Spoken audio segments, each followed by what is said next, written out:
اگر کسی شخص کا انتقال ہو گیا، انتقال کے وقت اختلاف ہو رہا ہے کہ غسل کون دیں گے، بعض لوگ کہہ رہے ہیں میں غسل دوں گا، بعض لوگ کہہ رہے ہیں میں غسل دوں گا، تو اب کیا کیا جائے گا؟ تو سب سے پہلے یہ دیکھا جائے گا کہ میت نے غسل دینے کے حوالے سے کچھ وصیت کی ہے کہ نہیں کی ہے، کہ مجھے فلاں فلاں لوگ ہی غسل دیں گے اور کوئی نہیں دے گا، اور یہ وصیت کرنا جائز ہے، جیسا کہ ابو بکر صدیق رضی اللہ تعالیٰ عنہ نے وصیت کیا تھا کہ مجھے غسل میری بیوی دیں گی۔ تو اب اگر وصیت میں نام ہمیں مل گئے کہ میت نے وصیت کی تھی فلاں فلاں لوگ ہی غسل دیں گے اور ان کے نام ہمیں مل گئے، تو وہی لوگ غسل دیں گے، وہی لوگ حقدار ہیں، کوئی اور غسل نہیں دے گا۔ اور اس وصیت پر اس وجہ سے ابھی عمل کریں گے کیونکہ بسا اوقات ایسا ہوتا ہے کہ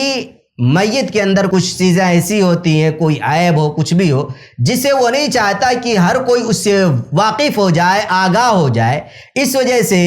وہ اپنے موت سے پہلے وصیت کر دیتا ہے مجھے فلاں فلاں لوگ ہی غسل دیں گے جو اس کے خاص ہوتے ہیں، تو اس وصیت پر عمل کیا جائے گا۔ اور کبھی ایسا بھی ہوتا ہے کہ میت اپنے موت سے پہلے دیکھے فلاں لوگ بڑے دیندار ہیں، متقی ہیں، تو اس کے دل میں ایک چاہت ہوتی ہے کہ یہ دیندار لوگ، یہ جو نیک اور صالح لوگ ہیں، یہی لوگ مجھے غسل دیں۔ ایسے ہی کبھی ایسا ہو سکتا ہے کہ اس نے وصیت کر دی مجھے میری بیوی ہی غسل دے، تو یہ ہے، یہ ساری چیزیں سامنے رکھ کر کے یہ بات کہی جائیں گی۔ اگر وصیت اس نے کی ہے، نامزد کر دیا مجھے یہی لوگ غسل دیں گے، تو وہی لوگ حقدار ہوں گے اختلاف کے وقت اور وہی لوگ غسل دیں گے۔ اچھا، اگر میت نے وصیت نہیں کیا ہے تو اب کیا کیا جائے گا؟ تو اب یہ دیکھا جائے گا کہ میت کے قریبی لوگ کون ہیں۔ جو میت کے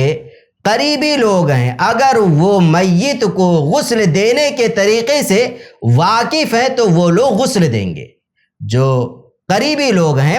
وہی لوگ غسل دیں گے، کوئی اور غسل نہیں دے گا۔ اور اگر انہیں طریقہ نہیں معلوم ہے تو اس سے پہلے سیکھ لیں، علماء سے پوچھ لیں، کوئی بہت مشکل طریقہ نہیں ہے، بڑی آسانی سے انسان سیکھ سکتا ہے، اور پھر اپنے میت کو اسی اعتبار سے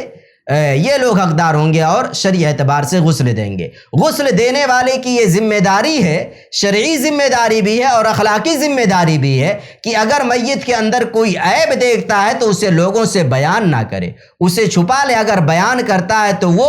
گنہگار ہوگا، قیامت کے دن اللہ رب العالمین کے سامنے اسے جواب دینا ہوگا۔